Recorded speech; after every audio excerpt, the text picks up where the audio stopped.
अगर आप इसको 5 साल बाद 10 साल बाद जब आप यहाँ देखने आएंगे तो आप लोगों को इस भूमि का वो स्वरूप आज यहाँ नजर नहीं आ रहा है, लेकिन जब उस समय आएंगे तो आपको ये नहीं समझ आएगा कि एक समय पर ये जमीन इस रूप में रही होगी, इतनी खाली रही होगी और यहाँ कुछ भी नहीं होगा।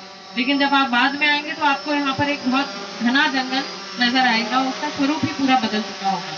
आज जहाँ हम बैठे हैं, इस प्रोजेक्ट को हम लोगों ने प्लान किया और इसका नाम हम लोगों ने, चूंकि हम लोग बड़ा भगवान की भूमि पर बैठे हुए हैं, तो इसको उसी हिसाब से, उसी के आधार पर हमने इसको नाम भी दिया है और इसको हम बड़ा भगवान के नाम पर इसका नामकरण करेंगे।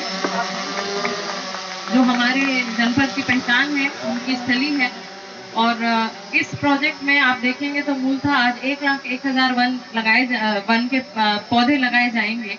1,01,000 पौध लगाने के बाद इसका जो वन का स्वरूप होगा, उसके लिए हमने मनरेगा और वन विभाग, साथ में पशु पालन विभाग, इन सभी विभागों की मदद लेते हुए ये प्रोजेक्ट तैयार किया है। पहला पार्ट इसका यही है, वन में पौधरोपण।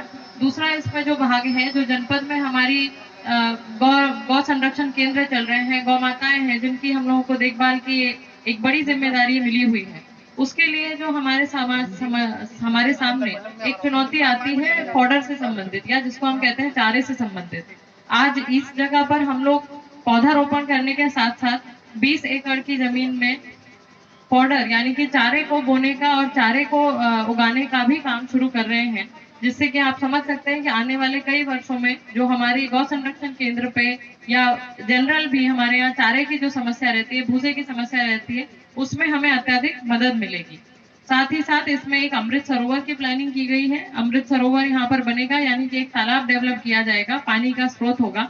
यहाँ पास में आप लोग सभी जानते हैं कि गौशाला बनाई हुई है हमारे द्वारा, शासकीय गौशाला चल रही है वहां पर, उसको भी इस चीज का लाभ मिलेगा। और जो यहाँ अमृत सरोवर बनेगा, निश्चित रूप से उससे ये पूरा जो एरिया है वो बहुत अच्छी तरीके से पर्यटन वाली डिस्ट्रिक्ट से डेवलप हो जाएगा। और जो इसका लाभ है वो यहाँ के स्थानीय लोगों को मिलेगा, यहाँ की जो हरियाली है वो उसका लाभ आप सभी लोगों को मिलेगा।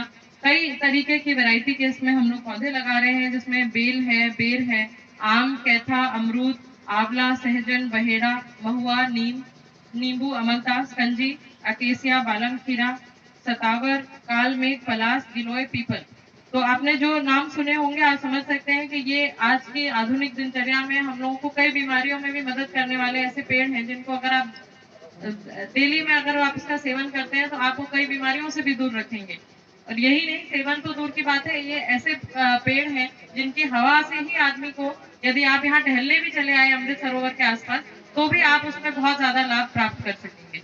तो यह सरकार की शीर्ष प्राथमिकता का एक कार्यक्रम है, वृक्षारोपण महाअभियान 2022। उसमें कासगंज में हम लोगों ने इस मौके को चुना है, इस जगह को चुना है जिस पर हम ये कार्रवाई कर रहे हैं। जनपद में जो 25 लाख का हमारा लक्ष्य प्राप्त है, उसका आज 80%